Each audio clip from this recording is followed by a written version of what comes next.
믿음의 자세가 좀 달랐어요. 믿음이 있는 자는 자세를 갖추게 되고요. 또한 자세를 갖출 때 믿음이 생기기도 합니다. 이건 항상 이렇게 같이 가게 되는 거죠. 오늘 그 요한복음 3장 30절의 말씀을 보면 계속 우리가 말씀을 나누고 설명드리겠습니다만은 그는 흥해야 하겠고 나는 쇠하여야 하리라, 이렇게 그 세례요한이 그 얘기를 합니다.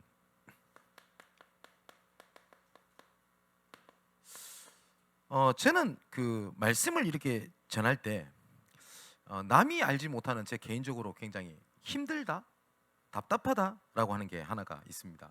그게 뭐냐니까 저는 개인적으로 그 어디 뭐 신학교라든지 아니면 해외를 간다든지 강의할 일이 굉장히 많겠죠. 저는 뭐 많이 모여 있다 혹은 그 어디 강의다라고 하는 것 때문에 힘들거나 아니면 부담이 된다거나 그런 것은 없습니다. 왜냐니까 워낙 많이 하다 보니까. 뭐 그런데 저는 개인적으로 제일 설교가 힘들다, 어렵다, 부담된다 어쨌든 그렇게 생각을 하는 게 저는 주일날 설교하는 이 시간이 제일 저는 가장 부담감이 제일 큽니다. 그러면 힘들단 말이냐? 그런 건 아니고요. 거의 제가 매일 이렇게 성경을 보고 그 다음에 설교할 거를 생각을 하고 이렇게 살 거 아닙니까? 특히 그 토요일 같은 경우는 그 저녁 시간에 자기 전까지는 그 말씀만 이렇게 계속 보는 시간으로 가지고 있습니다. 그래서 특별한 경우 아니면 제가 토요일 날 그 저녁 시간에 이럴 때는 스케줄을 잘 안 잡는 이유가 그것 때문에 하나거든요. 근데 설교를 준비하면서 하나님 주신 은혜가 굉장히 커요. 거의 매주. 아마 저를 조금 아는 사람들은 아마 알 겁니다. 제가 설교를 준비하면서 어쩔 때는 가슴이 팍 벅찰 때가 있습니다. 그 주신 은혜가 커서. 그리고 성경 구절 한두 개에 그냥 그렇게 막 가슴이 이렇게 뛰어요. 거의 매주 그런 것 같습니다. 근데 뭐가 제일 답답한 게 하나가 있냐? 그 주신 은혜를 이 말로 잘 표현을 못할 때가 진짜 많습니다. 표현을 이걸 좀 더 이렇게 표현했으면 좋았을 건데 이런 답답함이 꼭 있거든요. 그래서 거의 매주 그 답답함이 항상 있는 것 같습니다. 그래서 뭐 제가 말하는 표현 아니면 설명 이런 것보다는 그 하나님 주신 은혜가 그 성령의 역사로 말미암아 더욱더 풍성해지기를 주님의 이름으로 축원을 드립니다. 이 세례요한은 예수님께서 이 세례요한을 뭐라고 표현하시냐니까 마태복음 11장 11절 그리고 누가복음 7장 28절에 똑같은 얘기가 나오는데 그 내가 진실로 너에게 말하노니 여자가 낳은 자 중에 세례요한보다 큰 이가 일어남이 없다라고 말씀을 하세요. 그러니까 세상에 태어난 자 중에 세례요한 많은 사람이 없다라고 세례요한을 이렇게 칭찬을 합니다. 여러분 아시다시피 그 이 세례요한은 준비된 자였습니다. 어느 날 그 태어나서 어느 날 이런 사역을 했던 것이 아니라 이사야 40장 3절에 보니까 외치는 자여 소리여 이르되 너희는 광야에서 여호와 길을 예비해라 사막에서 우리 하나님의 대로를 평탄케 해라. 이게 누구를 예언한 거냐면 세례요한을 예언을 한 겁니다. 그러니까 예수님보다 6개월 먼저 태어나요, 세례요한이. 근데 이 세례요한이 그 나중에 말씀드린 마지막 선지자입니다. 그래서 세례요한 이후에 선지자 시대는 끝났습니다. 그래서 혹시 뭐 말 표현에 목사님을 이 시대의 선지자 그렇게 말하면 안 돼요. 만일에 선지자가 있다 100% 이다입니다. 선지자 시대는 끝났어요. 또 말라기 3장 1절을 보니까 만군의 여호와가 이르노라 보라 내가 내 사자를 보내리니 그가 내 앞에서 길을 준비할 것이요 또 너희가 구하는 바 주가 갑자기 그의 성전에 임하리니 곧 너희가 사모하는 바 언약의 사자가 임하실 것이라. 이게 세례요한에 관한 예언입니다. 그리고 이 세례요한은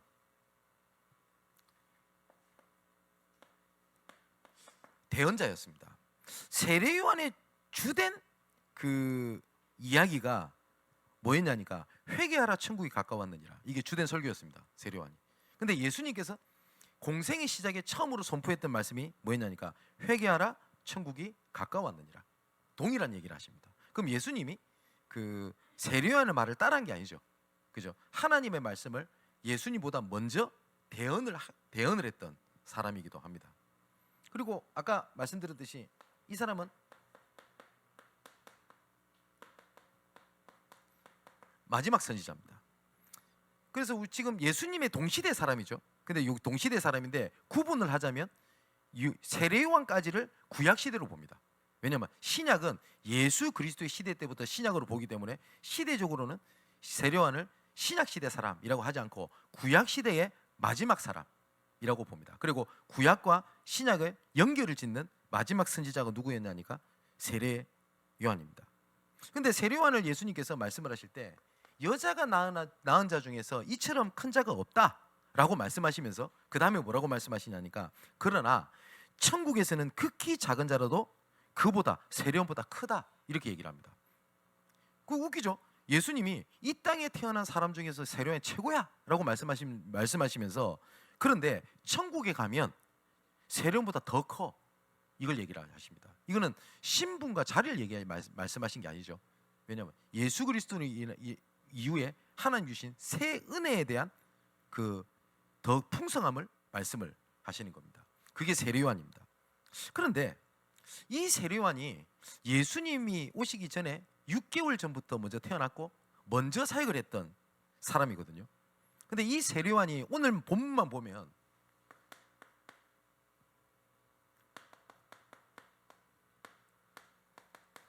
굉장히 겸손한 사역을 했던 것을 볼 수 있습니다. 앤드류 머레이라고 하는 신학자가 있습니다. 그 사람은 그 사람이 쓴 겸손이라는 책 중에 그 내용에 이런 본문이 있어요. 겸손은 모든 은혜와 덕목의 근본이자 신앙의 완전한 성취를 이루는 마지막 열매다 이렇게 표현합니다. 하나님의 그 사역을 이루는 마지막 열매가 겸손이다 이렇게 표현을 해요. 여러분, 겸손은 예수 그리스도를 주인으로 인정할 때 나오는 자세입니다. 여러분, 겸손은요 상대방을 높일 때 되어지는 게 겸손입니다. 그죠? 여러분 정말 존경하는 목사님이나 혹시 존경하는 분 앞에 가보신 적 있습니까? 그러면 고개 숙여지잖아요. 그죠? 고개를 들으라 해도 못 듭니다. 그죠? 그게 겸손이거든요. 상대방을 인정할 때 나오는 게 겸손이에요. 그리고 그렇지 않은데 나를 낮추는 것은 그건 겸손이 아니라 위선입니다. 맞죠? 성도와 렘넌트를 통하여 하시고자 하는 하나님의 일이 보이잖아요. 그러면 낮춰서 사역할 수 있어요. 여러분, 교사들이 렘넌트들을 통하여 하나님께서 하실 미래를 보지 못하면 어떻게 되냐니까 위에서 아래를 쳐다보고 렘넌트 교육해야 될걸요. 그죠? 빨리 올라와. 부족해 보여요. 좀 더 치유받아야 될 것 같고 좀 더 할 거 하는 것처럼 보여요. 근데 예수님의 사역은 예수님이 하셨던 자세가 성육신이잖아요. 이 성육신을 인카네이션이라고 얘기를 하는데 뭐죠? 눈높이를 맞춘 겁니다. 하나님께서는 처음에 하늘에 계신 아버지께서 선지자를 보내서 제사장을 보내서 왕을 보내서 메시아를 보낼 거야. 내가 너희 주인이 될 거야. 못 알아듣는 거예요. 이 인간들이. 그래서 직접 육신을 입고 이 땅에 오셔서 우리가 눈높이를 맞추신 겁니다. 그죠? 말씀이 육신이 되어 우리 가운데 거하시며 그리고 난 다음에 가장 낮아짐을 보이셨어요. 그 이유는 뭔지 압니까? 생명, 사랑 때문이었어요. 마가복음 10장 45절에 인자가 온 것은 섬김을 받으려 함이 아니요 섬기려 하고 많은 사람을 위하여 대속물로 주려 하려 함이니라. 그죠? 사역자에서 제일 중요한 자세가 겸손이거든요. 이거는 낮추라라는 말이 아닙니다. 인정할 때 낮춰질 수 있습니다. 우리 성도들을 통하여 세계복음 하실 하나님 계획이 확실히 좀 보이고 믿어져요. 그러면 성도들 앞에서 세상말로 갑질 안 합니다. 왜냐하면 저분을 통해서 무슨 일을 할 수 있는지 모른다. 렘넌트를 봤을 때 내가 감당하지 못하는 하나님의 큰 그릇이구나. 내가 돕는 거구나. 그러면 렘넌트를 아래로 보지 않아요. 그죠? 성도를 아래로 보지 않는다니까요. 사역에서 제일 중요한 것 중에 마지막 열매는 겸손이라고 되어 있는데 그 성경을 하나를 예를 들면 우시야라는 왕이 나옵니다. 역대하 26장에 나오는데 그 이사야서에 나오죠. 우시야 왕이 죽던 해에 이래 되어 있습니다. 근데 이 우시야 왕은 16살 때 왕이 돼가지고 52년간 그 유다를 통치를 하게 됩니다. 굉장히 오랫동안 이렇게 통치를 하게 되죠. 그 스가랴 선지자 밑에서 말씀을 배우고 자라났던 왕입니다. 어릴 때부터 스가랴 선지자를 통해서. 그리고 이 사람은 항상 기도가 끊이지 않았던 왕이었어요. 그러니까 그 우시야 왕이 통치를 할 때는 하나님의 형통함이 끊이지 않았다라고 기록되어 있습니다. 그래서 우시야 왕의 시대를요, 유다 시대의 마지막 전성 시대라고 표현합니다. 역사학자들이. 우시야 왕 때 가장 전성기였어요. 그런데 이 우시야 왕이 나중에 교만해집니다. 너무 칭송을 많이 받아요. 그래서 나중에 교만해져서 어떻게 되냐니까 제사장만이 드릴 수 있는 제사를 스스로 하겠다고 나왔어요. 워낙 칭송을 받고 하나님께 은혜를 받고 인정을 받으니까 제사장이 우습게 보이는 거예요. 쟤보다 내가 낫거든 하나님 앞에. 근데 하나님이 그걸 쳐버린 겁니다, 우시야 왕을. 그래서 문둥병이 걸려가지고 일평생을 고생하다가 나중에 부끄러운 모습으로 죽어요, 별궁에서. 그러다가 나중에 선조들이 묻히는 그 묘지에 들어가지도 못하고 그 시체는 어디 있는지도 몰라요. 그 교만이라는 게 그리 무서워요. 우시야 왕이 그랬습니다. 근데 우시야 왕이 하나님 주신 은혜가 은혜로 남아야지 기준이 돼버리니 왜 니는 그리 못하냐가 된다고요. 그죠? 그럼 어떻게 됩니까? 그냥 제사장이 그 제사장을 하나님 세우셨다라고 하는 것에 대한 인정을 못하니까 뭐 어떻게 돼요? 내가 할 수 있다고 생각이 드는 겁니다. 이게 무서운 겁니다. 제가 전도사 때 제가 그랬으니까요. 목사님이 답답해요. 왜 저렇게 얘기하나? 설교를 저리 하면 될 건데. 그죠? 저는 그게 교만인 줄 몰랐어요. 네. 그러니까 내가 하면 더 될 것 같은 거예요. 또 착각을 하는 겁니다. 목사님 예배할 때, 예배 드릴 때는 은혜를 못 받은 성도가 제가 설교한 은혜 받거든. 그래서 또 착각하는 거예요. 그래서 저도 그랬습니다. 세 번째가 겸손한 생활을 하려면 힘이 있어야 돼요. 오늘 본문에 보면 재밌는 얘기가 있어요. 여러분, 겸손보다 더 어려운 게 있습니다. 그게 뭐냐니까 반발심이거든요. 그게 무슨 말이냐니까 여러분, 남의 말과 남의 평가에 내가 그것이 영향을 받지 않는 영적인 힘이 있어야 돼요. 오늘 본문에 보면 재밌는 얘기가 나옵니다. 그 한번 예를 그보다 먼저 들면요, 여러분, 우리가 하나님 앞에 섰을 때 저는 부족한 자입니다. 나는 모자란 자입니다. 나는 하나님 앞에 정말 벌레 같은 존재입니다. 그 얘기하면 고백하면 눈물 겹잖아요. 그죠? 근데 남이 와가지고 너는 연약해, 너는 벌레 같아 라고 하면 눈물 나던 눈이 눈 돌아가 버려요. 근데 똑같은 얘기잖아요. 내가 하나님 앞에 하나님 나는 부족합니다, 벌레만도 못합니다, 나는 절대 불가능합니다, 너 눈물 나다가 옆에 와가지고 그래 네 벌레 같아 이러면 그때부터 눈 돌아가 버리는 거예요. 근데 요한이 그런 비슷한 상황이 생깁니다. 오늘 25절 26절을 보면 제자들에게 가장 아픈 질문을 제자들을 통해 받습니다. 요한의 제자죠. 근데 이 사람이 뭐냐니까 아마 다른 유대인들과 막 논쟁 변론을 벌였던 것 같습니다. 그러니까 쉽게 말하면 이거예요. 야, 네 스승이 정말 그렇게 위대한 자면 네 스승 밑에 와가지고 교육받고 세례받고 해야 되는데 네 스승이 소개했던 그 사람 예수라는 자가 왔는데 야, 이제 니한테 안 와 사람이. 저 예수한테 가서 세례 다 받아. 쉽게 말하면 뭐예요? 촛대 옮긴 거야. 또 뭐야? 그럼 니도 가야 되는 거 아니야? 이런 식인 거예요. 예수님한테 가야지. 니 왜 자꾸 요한 옆에 붙어 있어? 이제는 요한 시대가 아니야. 이제 예수 시대가 된 거야. 맞는 말이잖아요, 어찌 보면. 그럼 요한이 그거에 대해서 반론을 이렇게 하게 된 겁니다. 그래 와가지고 이제 얼마나 화가 났겠어요. 자기 스승을 건드리니까. 그 씩씩거리면서 요한한테 간 겁니다. 진짜 요한이 진짜 화 많이 났겠죠. 그때 세례 요한의 대답을 보면 27절부터 나옵니다. 요한이 대답하여 이르되 만일 하늘에서 주신 바 아니면 사람이 아무것도 받을 수 없느니라. 내게 말한 바 나는 그리스도가 아니요 그의 앞에 보내심을 받은 자라고 한 것을 증언할 자는 너희니라. 신부를 취하는 자는 신랑이나 서서 신랑의 음성을 듣는 친구가 크게 기뻐하나니 나는 이러한 기쁨으로 충만하노라. 그는 흥해야 되겠고 나는 쇠하여야 하리라. 그러니까 세례 요한의 힘은 뭐였냐니까 진짜 그 안에 깊은 거 있죠. 뭐였죠? 나는 복음이면 돼. 그거였어요. 바울도 빌립보서 1장에 그럽니다. 내가 그리스도의 심장을 내가 짊어지었나니 내가 살든지 죽든지 그리스도가 존귀되기 원하는 거야. 그때 바울도 똑같은 일이 있었어요. 바울이 감옥 갔던 얘기를 듣고 기뻐했던 놈들이 있었어요. 그 놈들이 유대인 중심의 다른 사도들일 가능성이 큽니다. 성경 배경을 봤었을 때는 이거예요. 쉽게 말하면 야, 저 바울 감옥 갔다 온다. 야, 저 꼴보기 싫었는데 저거. 응? 야, 감옥 갔다. 야, 잘 됐어. 이제 우리가 전도하자. 우리가 교회 사역하고 하면 되지 않겠냐. 이렇게 나온 거예요. 근데 바울이 뭐라고 얘기하냐면 그들이 그렇게 사역을 하면 나에게 고통이 더하여 줄 줄 알고 그렇게 했다라고 돼 있어요. 빌립보서 1장에. 어떻게 했습니까? 막 생각해 보세요. 우리 교회 제가 많이 감옥 갔어요. 복음 전하다가. 근데 옆 교회에서 저 양목회 저 꼴보기 싫대. 지 혼자 잘난 척 하더니 잘 됐다. 이제 양목회 먹어야 되겠다. 이러면서 목사님들이 와가지고 막 은혜 베풀고 이러고 있어요. 얼마나 열받겠어요. 근데 바울이 뭐라고 얘기를 하냐? 내가 오히려 갇힌 것이 복음의 진보가 되면서 나는 감사하다. 그들이 다툼으로 하든 허용으로 하든 나를 괴롭게 하기 위해서 얘기를 하든 결국 예수 얘기하는 거 아니야. 틀린 말이야. 틀린 말 하더라도 목적이 다르더라도 예수 얘기할 거 아니야. 그럼 거기서도 예수 이름이 전포되는 것이 얼마나 감사하냐. 내가 살든지 죽든지 그리스도가 존귀된다. 그게 바울의 힘이었습니다. 요셉도 똑같아요. 세례요한도 똑같았어요. 내가 얘기했던 그 예수 오신 거 아니냐. 나는 그리스도가 아니야. 내가 지금까지 했던 모든 사역은 그리스도를 위한 것이야. 그게 당연한 거야. 이렇게 나왔어요. 여러분, 이 세례요한을 공격했던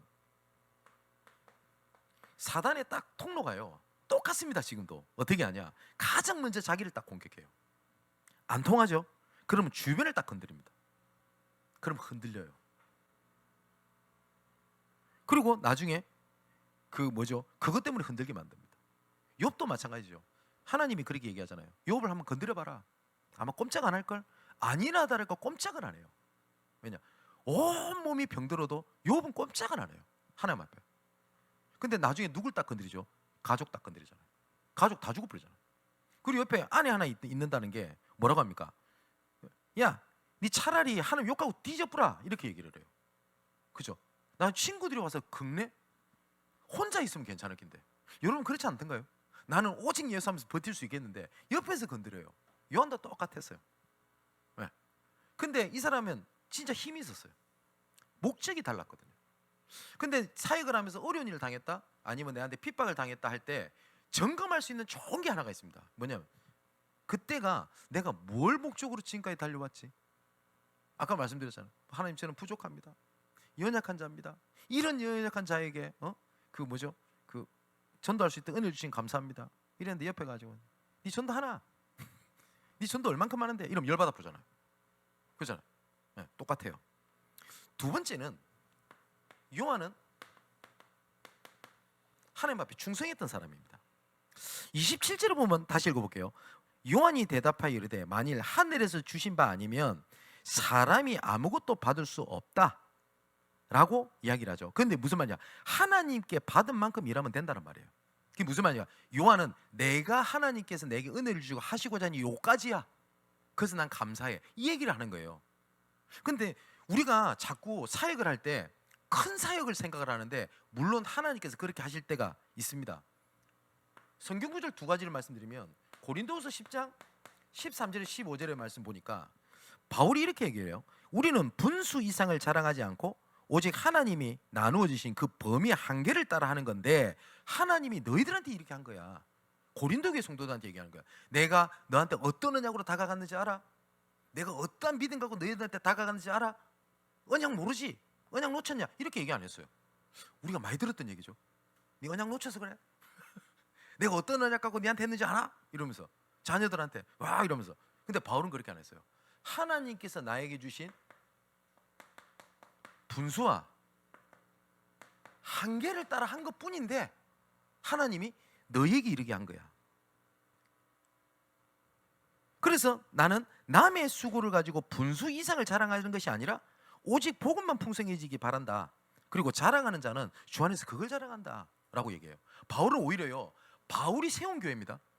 그죠? 근데 바울은 뭐라고 얘기를 하냐니까 내가 내 전부 다 수고가 아니야 라고 얘기를 합니다. 근데 우리는 자꾸 저 사람이 내 말 듣고 변했어, 내가 이렇게 하니까 교회를 움직였어, 응답받았어. 맞습니다. 근데 조금 자세가 달랐어요. 그죠? 계속 쓰임받던 사람의 특징이 그렇습니다. 시편 131편 1절 3절에 보니까 이건 다윗의 고백입니다. 여러분 성경에서 가장 하나님 앞에 눈에 띄게 가장 축복을 많이 받은 사람을 첫 번째로 꽂으라면 다윗을 얘기합니다. 근데 이 다윗이 뭐라고 고백하냐? 여호와여, 내 마음이 교만하지 아니하고 내 눈이 오만하지 아니하오며 내가 큰 일과 감당하지 못할 놀라운 일을 하려고 힘쓰지 아니하나이다. 다윗은 안 했대요. 근데 우리는 보통 뭘 기도하죠? 하나님, 총리 요셉이 총리가 됐던 응답과 바로 앞에 섰던 응답을 내게 주옵소서. 그 기도가 틀린 건 아닙니다. 근데 생각이 자꾸 어떻게 하죠? 높여. 근데 다윗은 그리 하려고 하지 않았다고 돼 있어요. 다만 2절에요. 실로 내가 내 영혼으로 고요하고 평온하게 하기를 젖된 아이가 그의 어머니 품에 있음 같게 하였나니 내 영혼이 젖된 아이 같도다. 이스라엘아, 지금부터 영원까지 여호와를 바랄지어다. 다윗이 했던 거는 다 그냥 바랬어요. 그랬더니 하나님이 지경을 넓히셨어요. 대부분 어디서 응답을 많이 놓치냐니까 요겁니다. 자꾸 분소 한계 안에서 하나님의 은혜를 당연한 걸 찾아야 되는데 내가 이 성이 안 찬 거예요. 그래서 더 큰 응답, 더 큰 응답, 더 큰 응답. 지금 여기 있는데 좀 이해되십니까? 예루살렘을 떠나지 말고 예루살렘이 있는데 자꾸 예루살렘 벗어나서 뭘 하려고 그래요. 옆에 있는데 사실상 그걸 근데 세례요한은 뭘 받냐? 하나님께서 나에게 요만큼 주신 거야. 난 이게 다야. 여기가 끝이야. 그게 감사했어요. 그래서 하나님 예수님이 칭찬하셨다고요. 여자가 낳은 사람 중에, 그럼 지구상의 모든 사람 통틀어서입니다. 예수님의 평가입니다. 모세, 여호수아, 갈렙 이런 인물들보다 예수님은 세례요한을 더 높게 쳤어요. 이 사람이 했던 얘기입니다. 하나님이 나한테 요만큼 주신 거야. 여러분, 하나님께서 우리에게 주신 달란트라는 게 있어요. 그죠? 마태복음 25장에 보면 달란트의 비유가 나오죠. 그래, 5달란트, 2달란트, 1달란트 각각 줍니다. 아니 어떻게 이렇게 불공평합니까? 여러분, 하나님이 불공평하다 생각이 들 때가 있지 않습니까? 저 사람은 저렇게 줬는데 나는 이렇고. 저는 이거 개인적인 얘기니까요. 저는 만일에 하나님께서 어떤 능력을 주시기 원한다라고 물어본다면 저는 설교를 좀 잘하면 좋겠다라는 것을 꼭 얘기할 것 같습니다. 저는 목사님들, 다른 목사님들 설교를 많이 듣거든요. 그리고 동기 목사님도, 후배 목사님도 들으면 제가 좀 부끄러울 때 참 많아요. 참 설교를 너무 못한다 이런 생각을 참 많이 할 때가 많습니다. 그리고 언변술이 저는 뛰어나지를 않아요. 그러다 보니까 좀 부드럽고 조금 뭐랄까 좀 편하게 이렇게 다가 이런 언변술이 없어요. 안 돼요. 언어 능력이 좀 떨어져요. 그러다 보니까 설교하고 난 다음에 좀 뒤에 와가지고 이렇게 말했으면 더 좋았을 거, 이렇게 후회할 때가 진짜 많아요. 그럴 때 있지 않습니까? 그죠? 그리고 뭡니까? 저는 잘 이쁜 아가씨들 눈에 보이면 그냥 그러려니 하는데 잘생긴 남자도 보면 그렇게 하나님 원망스럽고. 뭐 지금 와서 말하는데 우리 공변한 시장님 처음에 만나가지고 복음 전하는데 너무 잘생긴 거예요. 처음에. 그래서 순간 하나님이 나 만들 때는 손가락 삐끗하셨나 이 생각 들고. 같은 남자인데 얼굴, 체형 다 달라. 저 그럴 때 진짜 많아요. 그리고 한 번씩 KBS에 사회 갈 때 한 번씩 연예인들 만나잖아요. 야, 기분 나쁩니다. 정말 기분 나빠요. 저번에 한번 그 유승호 영화배우 이 친구가 저를 찾아왔어요. 이 친구 예수 참 귀하게 믿는 친구대요. KBS에서 예배를 드리고 연예인들 동료들한테 복음을 전하는 목사님이 있다는 얘기를 듣고 자기 스케줄을 어떻게 조절을 해가지고 저를 찾으러 왔어요. 예배 시간에. 그때 처음 만났는데 야, 진짜 잘생겼대요 이 친구. 그래가지고 그때 당시에 있다가 나중에 저쪽에 노량진 교회, 그 통합적 교회 거기에서 같이 만나고 몇 번을 만났는데 아무튼 그런 친구들 만나면 이게 의심이 됩니다. 근데 하나님은 분명히 공평하신 하나님인데 우리 생각할 때 공평이랑 하나님 생각할 때 공평은 좀 다른 것 같아요. 5달란트, 2달란트, 1달란트는 안겠어요. 근데 하나님은 공평하게 축복을 하십니다. 근데 1달란트 받은 사람이 어떻게 하죠? 이거를 묻어버리잖아요. 이거 갖고 뭐해? 이겁니다. 나에게 주신 분수와 한계에서 응답을 안 찾으려고 그래요. 뭐 하려고 그러죠? 더 발전해야 돼. 더 노력해야 돼. 이렇게 하는 겁니다. 더 배워야 돼. 배워야죠 물론. 근데 지금 요걸 딱 놓치게 되면 딱 하나가 빠집니다. 감사가 없어요. 그래서 충성에는 감사가 따라옵니다. 여러분 사우스웨스트 항공이라고 들어보셨나요? 우리나라랑 사우스웨스트 항공이 이렇게 운행을 하는지는 모르겠어요. 근데 미국에 가면 저가 항공입니다. 근데 이 저가항공사인데 굉장히 돈을 많이 버는 회사입니다. 그래서 그 운영자가 그 뭐지 허브 켈러허 맞을 거예요. 허브 켈러라고 하는 사람인데 이 사람이 운영 방식이 굉장히 독특합니다. 뭐였냐니까 항공사 직원들은 굉장히 똑똑하고 그리고 인물도 좋고 실력 있는 사람을 뽑아요. 근데 어느 날 이 생각이 들었대요. 원래 그 허브 켈러가 원래는 경영자가 아니라 원래 변호사입니다. 그 친구 얘기를 듣고 이거 좀 돈이 되겠다 이렇게 해서 했는데 자기 자신을 돌아보니까 자기 실력이 있었던 사람이 아니더래요. 그래서 어떤 생각이 들었냐니까 잘생기고 이쁘고 이런 사람들 중에서 말고 이게 필요한 게 아니다라는 생각이 들었어요. 왜냐니까 잘생기고 이쁜 사람들을 직원으로 앉혀놓으면 여행객들이 피로가 풀리고 그러냐? 그거하고 전혀 상관없죠. 그러면 여행객들에게 필요한 게 뭘까라고 생각을 한 겁니다. 그래서 그게 뭐냐? 유머였어, 유머. 그래서 그 웃기는 사람들을 뽑았답니다. 따로 채용을 했대요. 따로. 그래서 일을 하게 했다고 합니다. 여러분 그 안전수치 설명할 때 알죠? 안전벨트는 이렇게 하고 뭐 그 뭐죠? 그 뭐 산소호흡기는 이렇게 내려오고 뭐 이 얘기하죠. 여러분 그거 잘 듣나요? 처음 탄 사람 잘 듣습니다. 신기하거든. 근데 타면 안 들어요. 저가 비행기 타보면요 다 위에 뭐 꽂고 있어요. 이미 안 들어. 왜냐? 재미가 없거든. 그죠? 근데 이 그 사우스웨스트 항공, 제가 사우스웨스트 항공을 샌프란시스코에서 시카고로 시애틀을 넘어갈 때 제가 그 다음에 시애틀에서 시카고 넘어갈 때인가 이때 제가 몇 번 타본 적이 있거든요. 진짜 웃겨요. 언어를 못 하는데도 되게 웃겨요. 막 재수질 취하면서 그럼 사람들이 막 웃어요. 그 승무원들 하는 거 보면서. 나중에 뭐 하는지 압니까? 앵콜합니다. 그러면 또 웃긴 거 앵콜하면 웃고 넘어야 될 건데 또 해요. 여러분 하면서. 그 항공사의 특징이에요. 그리고 그러다 보니까 이 항공사가 사고 시에 승객들 피해가 제일 적대요. 왜냐면 모든 승객들이 뭘 보냐니까 그 사람 웃기면서 하는 그 있죠. 그걸 다 본대요. 네. 진짜 재밌게 해요 이 사람들. 다음에 혹시 미국 갈 일 있으면 제가 한번 촬영에 한번 와보겠습니다. 또 재밌는 게 짐을 보통 이렇게 옮기잖아요. 그럼 승무원들이 무조건 승객이 집 올려주기로 돼 있습니다. 모든 항공사가. 그럼 보통 어떻게 하죠? 도와드릴까요?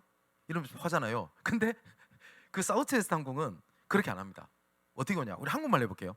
멍멍 이러면 다 갑자기 다가와서 탁 치면서 야옹 이런대요. 그럼 막 웃어요 손님들이. 그러면서 그 뭐죠? 올려주고 이런대요. 그 작은 하나 같죠. 근데 그런 사람들의 그렇게 채용된 사람들의 설문조사 해보니 공통적으로 했던 말이 있대요. 자기는 막 사람 웃기고 하는 게 가벼운 사람이라고 저는 취급을 받았대요. 근데 그게 쓰임 받을 줄 몰랐대요. 그게 달란트입니다, 여러분. 하나님이 나의 건 나의 현장이라고 그러죠. 하나님이 주신 것 중에 필요 없는 건 아무것도 없어요.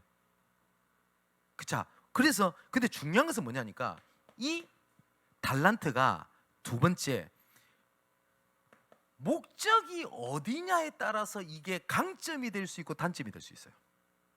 그죠? 주신 달란트가 나를 위한 거냐 이러면 감사 없을 거예요.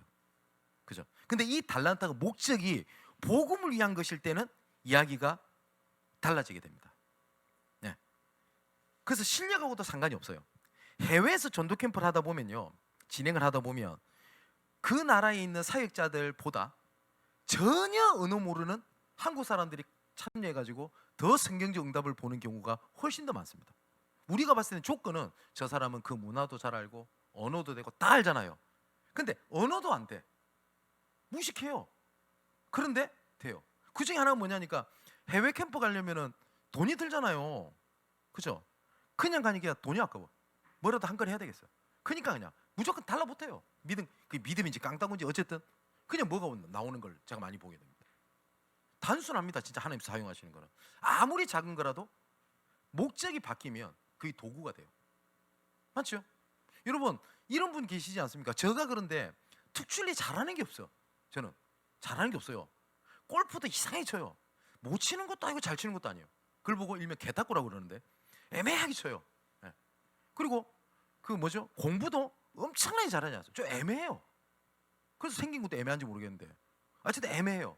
근데 이게 다른 데 가면 진짜 애매한데 이게 하나님의 방향에 맞추면요 웬만한 사람들을 이해할 수 있는 도구가 돼요. 그죠? 어중이 떠중이 하는 게 그것처럼 목적이 어디냐가 되게 중요하거든요.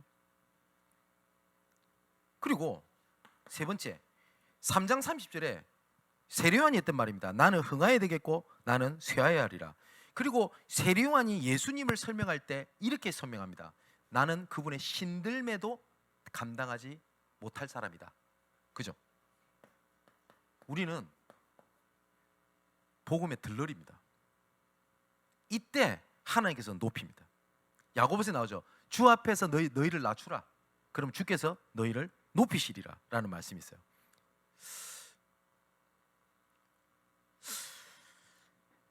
지금은 조금 어떻게 되는지 모르겠습니다. 한때 전 세계에서 그 복음화율이라고 그러죠.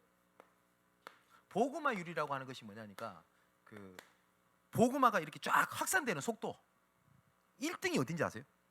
1등이 한때 중국이었습니다. 그래서 중국이 공산화 되기 전에는 그때 당시에 약 60만 정도가 됐다고 추산을 합니다. 근데 공산화가 된 이후에는 중국 안에 복음화율이 6천만 명으로 늘어나 버립니다. 자그마치 100배가 늘어납니다. 그래서 이게 선교학자들이 이해가 안 가는 거예요. 막으면 막을수록 막 확산이 되는 겁니다. 중국이.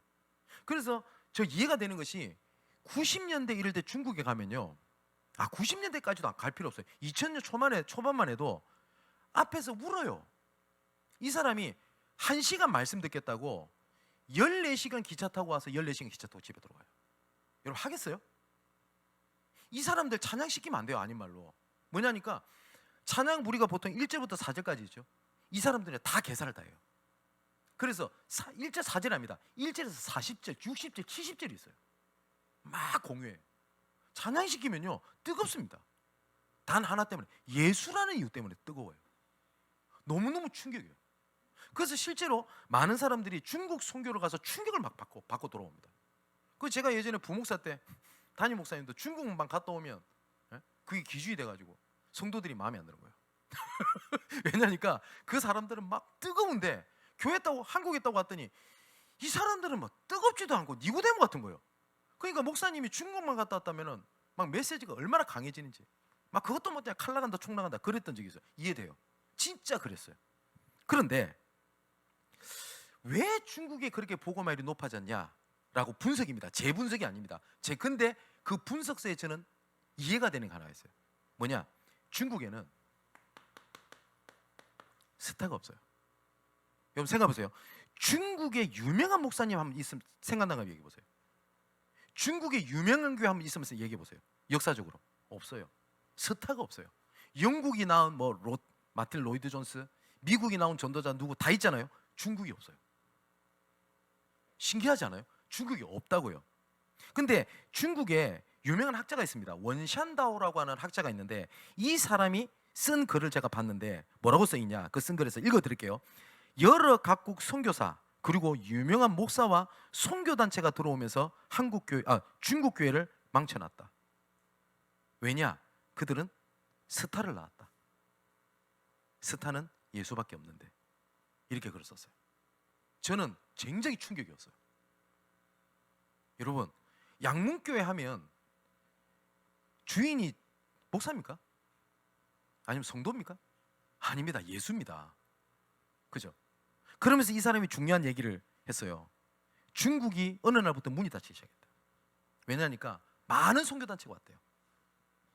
많은 유명한 목사님이 왔다고 하니까 중국 사람들이 그게 막 몰려다니기 시작을 했대요. 스타가 없는데 우리는. 그게 중국 복음화율을 1등을 달렸던 원동력이 뭐냐? 스타가 없는 것이라고 돼 있어요. 세례요한이 사실상 그런 사람 아닙니까? 나는 쇠야 되겠고 그는 흥해야 하리라. 우리가 사역을 어떻게 될까요? 좀 생각해 볼 내용이지 않습니까? 단순하게 겸손해라 라는 내용이 말이 아니잖아요. 저 말씀 주면서 많은 생각을 좀 했던 것 같아요. 네. 제가 기도 제목이 하나 있습니다. 렘넌트 사역을 하면서. 이게 제 부끄러운 고백이에요. 어느 날 제가 요구를 갈고 한다는 거 알았어요. 제가 전사 때 김해에서 사역할 때인데 김해에서 다른 교회에서 물어보러 올 만큼 청소년들이 막 모이기 시작을 했어요. 그랬더니 제가 뭐 하고 있는지 아세요? 렘넌트를 발판 삼아가지고 제가 여기 서 있는 거예요. 그래서 제가 강의도 다녔어요. 랩넌트 사역 이렇게 해라. 어느 날 제가 다 가짜라는 거 알았어요. 어떻게 돼야 되냐? 나라고 하는 디딤돌에 랩넌트가 밟고 있어야 돼요, 나를. 그러면 여러분 디딤돌이 되려면 어떻게 되는지 압니까? 흙이 묻어야 돼요. 여러분 징검다리 건너 보셨죠? 다 달아 있어요. 그런데 그 징검다리에서는 강을 못 건너요. 근데 아무도 그 징검다리를 알아주지 못해요. 근데 언제 알아지는지 압니까? 홍수날 때. 그게 너무 그리워요. 근데 저는 그런 존재가 아닌 거예요. 랩넌트를 밟고 제가 스타가 돼 있는 거예요. 여러분 어떠십니까? 내가 이렇게 담당해서 했더니 랩넌트들이 변했어. 그런가요? 진짜 내가 했나요? 아니지 않습니까? 마지막 결론입니다. 여러분 저는 바둑을 모릅니다. 바둑이라 알아도 바둑을 몰라요. 근데 그 동네 바둑을에서 보면 체스 같은 것도 마찬가지라도요. 몇 수 앞을 내다본다라고 얘기를 하죠. 그래서 보통 그 세수, 네수 이렇게만 봐도 동네 바둑에서는요. 아, 되게 바둑 잘한다. 이렇게 친다고 그럽니다. 여러분 그 AI랑 그 바둑에서 이겼던 바둑사가 이세돌이죠. 그 이세돌이 9단이라고 얘기를 합니다. 그래서 내가 자료를 찾아봤더니 그 1단부터 9단까지만 있어요. 그래서 9단에 있는 사람을 신의 경지라고 본다네요. 그래서 9단위는 없어요. 그래서 9단 안에서도 실력 차이가 하늘과 땅 차이라고 얘기를 해요. 근데 이런 사람들은 이세돌이 한번 제가 인터뷰를 했던 들어본 적이 있어요. 딱 바둑알을 하나 놓잖아요. 그러면 보통 사람은 세수 네수 보죠. 이세돌은 50수를 본답니다. 50수 앞에 걸 미리 보고 딱 놓는데요. 별로 안 놀래네요. 이세돌부터 잘하시는지. 알파고랑 한번 붙어보세요. 예. 그런데 50수를 예측을 하잖아요. 근데 그 만일에 이 프로 바둑사가 옆에 와서 요 얘기를 하고 싶은 거예요. 훈수를 둬요. 여기 놔라고. 그럴 때 훈수를 얼면 그냥 놔야지. 요 왜 놔야 되는데요? 라고 묻는 것만큼 싸가지 없는 게 없대요. 그러면 프로 바둑 기사가 가르쳐 주지 않는답니다. 실제로 장기도 그렇대요. 왜 이렇게 놔야 돼? 그러면 미리 얘기 다 해줘. 50수까지 얘기해 줘야 되는데. 그러면 이런 거래요. 훈수를 두면 그냥 놔야 된대요. 그리고 아무 말 안 한대요. 그럼 왜냐니까 놓다 보면 왜 여기다가 나한테 훈수를 했는지를 알게 된대요. 바둑이. 하나님의 말씀도 똑같아요. 하나님 왜 이렇게 해야 돼요? 몰라요. 여러분 바둑 기사한테도 훈수 둘 때 토 달면 싸가졌다는 소리 얘기 된다고요. 근데 하나님은 몇 단일까요? 그죠? 근데 하나님이 훈수 두면 뭐라고 하죠? 왜? 이유가 뭔데? 라고 묻잖아요. 그죠?